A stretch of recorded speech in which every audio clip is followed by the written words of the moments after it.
السلام علیکم ورحمۃ اللہ وبرکاتہ۔ الحمد لولیہ والصلاة والسلام علی نبیہ وآلہ وصحبہ وبارک وسلم۔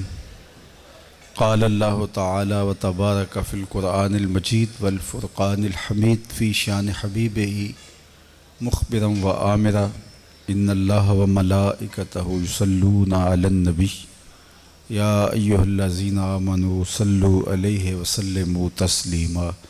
اللہم صلی علی سیدنا و مولانا محمد معدن الجود والکرم وآلہ وصحبہ وبارک وسلم۔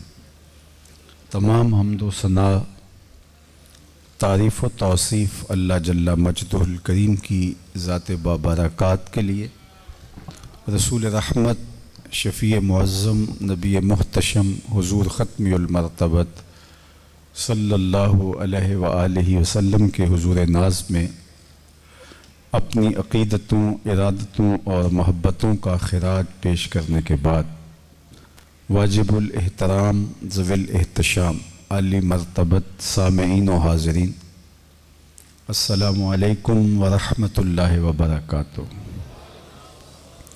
ادارۃ المصطفیٰ حلقہ حافظ آباد کی جانب سے منعقدہ اسوہ رسول کانفرنس میں شامل ہونے کا اعزاز نصیب ہو رہا ہے۔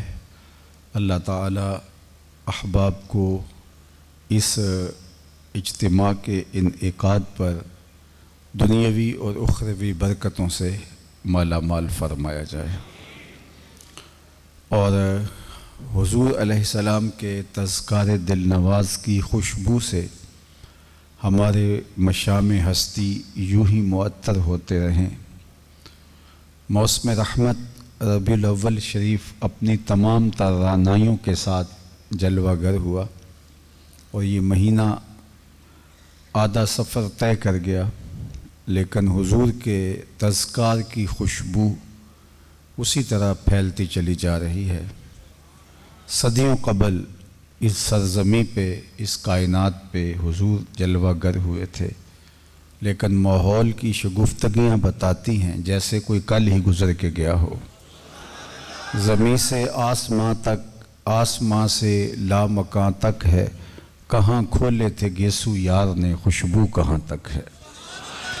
ہم نے اتنا تذکرہ کسی کا ہوتے دیکھا نہیں جتنا میرے حضور صلی اللہ علیہ وآلہ وسلم کا ہو رہا ہے۔ کان جدھر لگائیے تیری ہی داستاں ہے، گھر گھر ان کے نام کا چراغاں ہے، اور ہر زباں پہ ان کے تذکار کی خوشبو ہے، اور اہل ایمان آپ کے تذکرہ دل نواز سے اپنے قلب اور روح کی تسکین کا ساماں کرتے ہیں۔ اور میں سمجھتا ہوں کہ آپ کی آمد ہی اس کائنات میں فکر و شعور کی روشنی کا سبب بنی۔ اگر وہ جلوہ گر نہ ہوتے تو آج بھی ذہنوں پہ تالے ہوتے، خیال، سوچ، فکر آزادی کے نور سے محروم رہتے۔ زندگی میں جتنا بھی چراغاں ہے اور کائنات میں جتنا بھی حسن ہے، وہ حضور کے قدموں کی خیرات ہے۔ خدا شناسی تو بہت دور کی بات ہے، ہم خود شناس بھی نہ ہوتے اگر آپ تشریف نہ لاتے۔ مجھے بتاؤ کہ اشرف المخلوقات ہونے کے باوصف یہ انسان پتھروں کو، درختوں کو، حشرات الارض کو، چوپایوں کو، اجرام فلکیہ کو، نباتات کو، بہائم کو، طیور و وحوش کو اپنا معبود نہیں مانتا تھا۔ وَلَقَدْ كَرَّمْنَا بَنِي آدَمَ کا تاج سر پہ رکھا ہے، اور مٹی سے تراشیدہ اصنام اور پتھر کے اصنام اور وثن اور مٹی کے مادو اس کے معبود ہیں۔ انسان کی تاریخ اگر آپ پڑھیں تو بڑی شرمناک ہے۔ حشرات الارض کو، حتیٰ کہ یہ مچھلی پکڑنے کے لیے جو کانٹے کے ساتھ آپ کیچوا لگاتے ہیں، کسی زمانے میں اس کو بھی حضرت انسان نے اپنا معبود جان کے پوجا ہے۔ جو چیزیں اس کی خدمت کے لیے، ضرورت کے لیے، نوکری کے لیے پیدا کی گئی ہیں، یہ ان کو اپنا معبود سمجھ رہا تھا۔ جانور اس لیے پیدا کیے گئے تھے کہ اس کی سواری کے کام آئیں، بار برداری کے کام آئیں، اس کی غذائی ضرورتوں کی تکمیل کریں، لیکن یہ ان کے آگے اپنی پیشانی کا تقدس پامال کر رہا ہے۔ درخت اس لیے بنائے گئے تھے کہ اس کو چھاؤں فراہم کریں، اسے آکسیجن دیں، اس کے ایندھن کے کام آئیں، اسے پھل دیں، لیکن یہ ان کو اپنا معبود سمجھ بیٹھا اور ان کے سامنے اپنی پیشانی کے تقدس کو پامال کرتا ہے۔ اجرام فلکیہ اس کی راہوں میں روشنی اجالنے کے لیے، اس کے ذوق نظارہ کی تسکین کے لیے پیدا کیے گئے، لیکن یہ ان کو بھی اپنا خدا مان کے ان کے آگے سجدہ ریز ہونے لگا، حتیٰ کہ حشرات الارض کو اپنا معبود ماننے لگا، جبکہ یہ پوری کائنات کا چرخ حضرت انسان کے گرد گھوم رہا ہے۔ هو الذی خلق لکم ما فی الارض جمیعا، جو کچھ بھی ہے حضرت انسان کی خدمت، ضرورت اور نوکری کے لیے تشکیل دیا گیا اور تخلیق کیا گیا، لیکن یہ ان کو بھی اپنا خدا مان بیٹھا۔ اسے یہ نہیں پتا تھا کہ میں کون ہوں، اور جسے یہ ہی پتہ نہ ہو کہ میں کون ہوں، اس کے پلے ہوتا کیا ہے۔ اقبال نے کہا تھا، اپنے من میں ڈوب کر پا جا سراغ زندگی، میرا نہیں بنتا تو نہ بن، اپنا تو بن۔ یہ تو اپنا بھی نہیں تھا، جو اس کی نوکری کے لیے پیدا کیے گئے ہیں ان کے آگے سجدہ ریز ہو رہا ہے، ان کے چرنوں میں اپنی پیشانی کے تقدس کو پامال کر رہا ہے۔ یہ تو میرے حضور علیہ السلام آئے اور انہوں نے آ کے بتایا، میاں یہ چاند سورج ستارے، یہ اجرام فلکیہ، یہ درخت، یہ اشجار، یہ جانور تیرے معبود نہیں ہیں، تیری دہلیز کے نوکر ہیں۔ نہیں تو دیکھ، چاند کو پوچھتا ہے، یہ دیکھ انگلی اٹھتی ہے اور وہ ٹکڑے ہو کے قدموں میں آتا ہے۔ سورج کو پوچھتا ہے، یہ دیکھ اشارہ ہوتا ہے اور وہ بھاگ کے اثر کے وقت پہ آتا ہے۔ درختوں کو پوچھ رہا ہے، میں نہیں، تو ہی جا کے کہہ دے تمہیں اللہ کا رسول بلا رہا ہے، اور درخت آ کے قدموں میں سلامیاں دیتے ہیں۔ اب انسان کی آنکھ کھلتی ہے کہ میں تو انہیں معبود سمجھتا تھا اور یہ میرے گرد گھوم رہے ہیں۔ اے تماشا گاہ عالم روئے تو کجا بہرے تماشا می روی، کائنات کا چرخ تو تیرے گرد گھوم رہا ہے، یہ ساری کائنات تو تیرے خدمت کے لیے، نوکری کے لیے تخلیق کی گئی، اور تو ان کو اپنا معبود سمجھ بیٹھا۔ تو جب چاند بھی بھاگتا ہوا آیا، سورج بھی پلٹ کے اثر کے وقت پہ آیا، درختوں میں بھی سلامیاں دی، جانور بھی بھاگتے ہوئے آئے، تو اسے اب سمجھ آئی کہ کائنات کا چرخ تو انسان کے گرد گھوم رہا ہے۔ اب اسے شعور کا نور نصیب ہوا، اب اس کا لہجہ بدل گیا۔ اب اس کا بدلا ہوا لہجہ دیکھیے، اس کی تبدیل شدہ ٹون دیکھیے۔ اب یہی انسان جو درختوں کو، حشرات الارض کو، چوپایوں کو، جلتی آگ کو، چلتے پانیوں کو اور چلتی ہواؤں کو اپنا معبود مانتا تھا، آج وہی انسان کہتا ہے، فرشتہ کہنے سے میری توقیر گھٹتی ہے، میں مسجود ملائک ہوں، مجھے انسان رہنے دو۔ کہتا ہے میری عزت میں فرق آتا ہے اگر آپ نے مجھے فرشتہ بھی کہا، چونکہ فرشتوں کی پیشانیاں تو میرے حضور جھکی ہیں، میرے حضور خمیدہ ہوئی ہیں ان کی پیشانیاں، لہٰذا اس سے بھی میری شان میں فرق پڑتا ہے۔ اب اسے سمجھ آئی کہ ستاروں کے آگے جہاں اور بھی ہیں۔ اب اسے سمجھ آئی، کانپتا ہے دل تیرا اندیشہ طوفان سے کیا، ناخدا تو، بحر تو، کشتی بھی تو، ساحل بھی تو، دیکھ آ کر کوچائے چاکے گریباں میں کبھی، کیس تو، لیلا بھی تو، صحرا بھی تو، محمل بھی تو، وائے ناکامی کہ تو محتاج ساکی ہو گیا، میں بھی تو، مینا بھی تو، مستی بھی تو، محفل بھی تو، آہ کس کی جستجو آوارہ رکھتی ہے تجھے، راہ تو، رہ رو بھی تو، رہبر بھی تو، منزل بھی تو، بے خبر تو جوہر آئینہ ایام ہے، تو زمانے میں خدا کا آخری پیغام ہے۔ خود سے ملاقات ہوئی تو حضور کی دہلیز پہ آ کے ہوئی، اور اگر یہ در نہ ملتا تو انسان آج بھی اندھیرے میں ہوتا، آج بھی ظلمتوں میں ٹھوکریں کھا رہا ہوتا۔ یہ بالکل آپ کی ہمسائیگی میں دیکھیے، پی ایچ ڈی ڈاکٹر ہے اور بت کے آگے ہاتھ جوڑے کھڑا ہے، جو اپنے وجود پہ بیٹھی مکھی نہ اڑا سکے، کیا وہ اس کی ضروریات کا کفیل ہو سکتا ہے؟ بھاری اور بھرکم ڈگری دیکھیے، پی ایچ ڈی ہے، لیکن اس کے آگے ہاتھ جوڑے کھڑا ہے۔ دوسری جانب M B B S doctor ہے اور گائے کے پیشاب کو تبرک سمجھ کے چسکیاں لے کے پی رہا ہے۔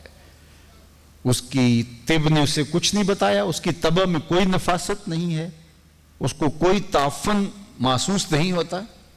دوسری جانب میں نے اپنے گاؤں کے ایک بچے کو مسجد کے وضو خانے میں پانچے مل مل کے دھوتے ہوئے دیکھا تو اس نے کچھ پانی زیادہ کھول رکھا تھا، تو میں نے جھڑکنے کے لہجے میں کہا کہ تم نے اتنا زیادہ پانی کھول رکھا ہے؟ تو وہ لجاجت بھرے لہجے میں مجھے جواب دیتا ہے، حضرت میں گلی سے گزر رہا تھا، کسی جانور کے پیشاب کا چھینٹا میرے پاؤں پہ گر گیا ہے، پانچے پہ گر گیا ہے، اور میں سکول جا رہا ہوں۔ وہ دوسری تیسری کلاس کا طالب علم تھا، کوئی نجاست غلیظہ اور خفیفہ کے حکام پڑھ کے بہت بڑا عالم نہیں تھا، بلکہ وہ ایک طالب علم تھا اور سکول کا طالب علم تھا۔ میں سوچ میں ڈوب گیا، اس ڈاکٹر کو تو سمجھ نہیں آئی، اور اس 8 سال کے بچے کو سمجھ آ گئی، تو اندر سے جواب آیا کہ وہ ہے ڈاکٹر، لیکن اس کے ہاتھ میں دامن میرے حضور کا نہیں ہے، اور یہ ہے بچہ، لیکن ماں نے گٹی میں پیار حضور کا ڈال دیا، اس لیے تقدس اس کی روح تک اتر گیا ہے، اور پانچے کے اوپر پڑے ہوئے پیشاب کے غیر مری چھینٹا کو بھی گوارا نہیں کرتا۔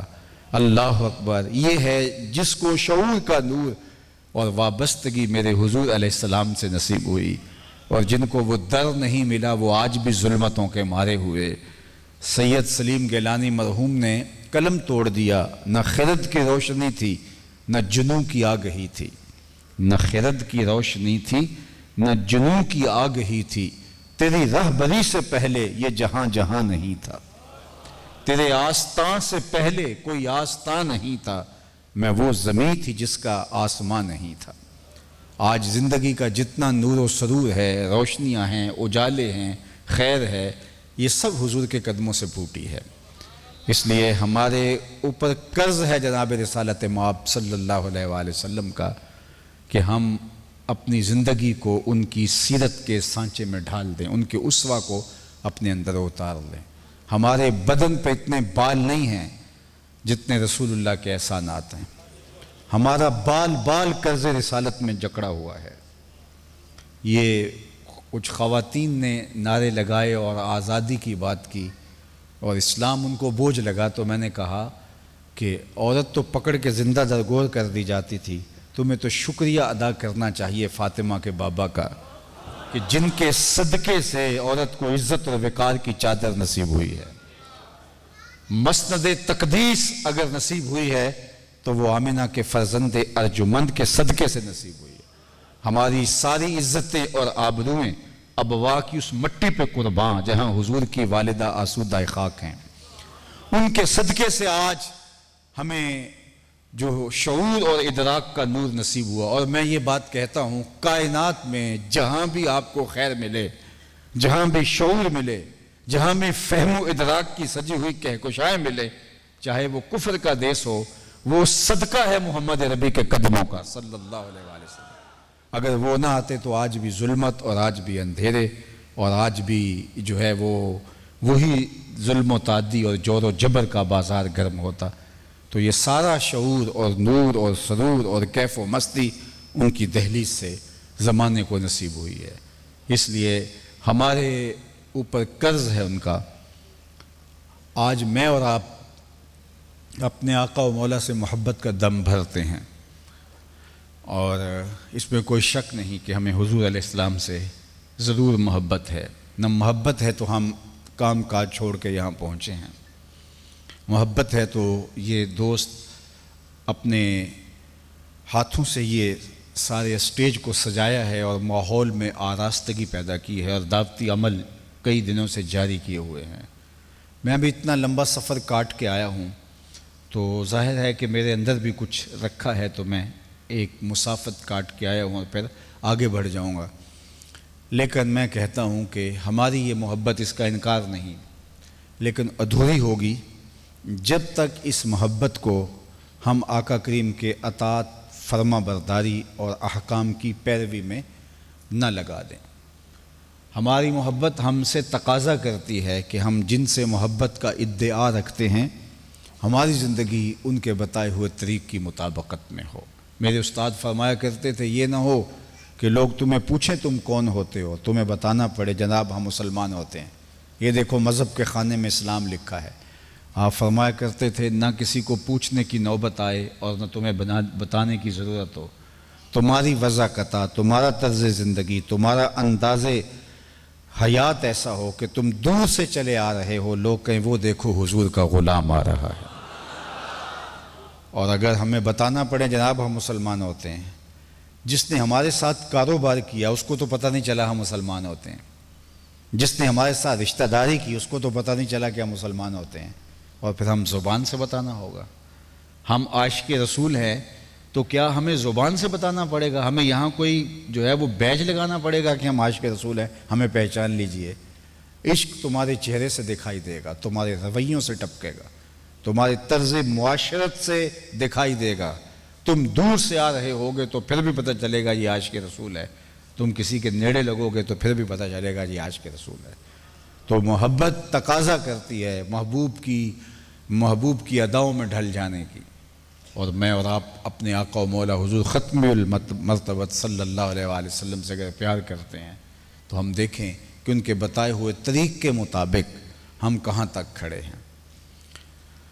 حضور علیہ السلام نے وضو کیا، اور وضو کا پانی صحابہ نے زمین پہ نہیں گرنے دیا، وہ اپنے ہاتھوں پہ لے لیا اور اپنے چہروں پہ مل لیا، اور جنہیں وہ پانی میسر نہ آیا انہوں نے صحابہ کے گیلے ہاتھوں سے ہاتھ رگڑ کے اپنے چہروں پہ مل لیا۔ یہ محبت کا ایک رنگ تھا، حضور کے ساتھ الفت کا ایک انداز تھا جو صحابہ نے اختیار کیا، اور ایک بار نہیں کئی بار ہوا۔ صلح حدیبیہ کے موقع پر بھی عروہ نے جا کے کہا تھا کہ میں تمہاری جانب سے سفیر بن کے بڑے بڑے بادشاہوں کے درباروں میں گیا ہوں، لیکن جو تعظیم میں نے حضور علیہ السلام کے اصحاب کو ان کی کرتے دیکھا ہے، واللہ میں نے آج تک کسی بادشاہ کی بھی وہ تعظیم ہوتے نہیں دیکھی۔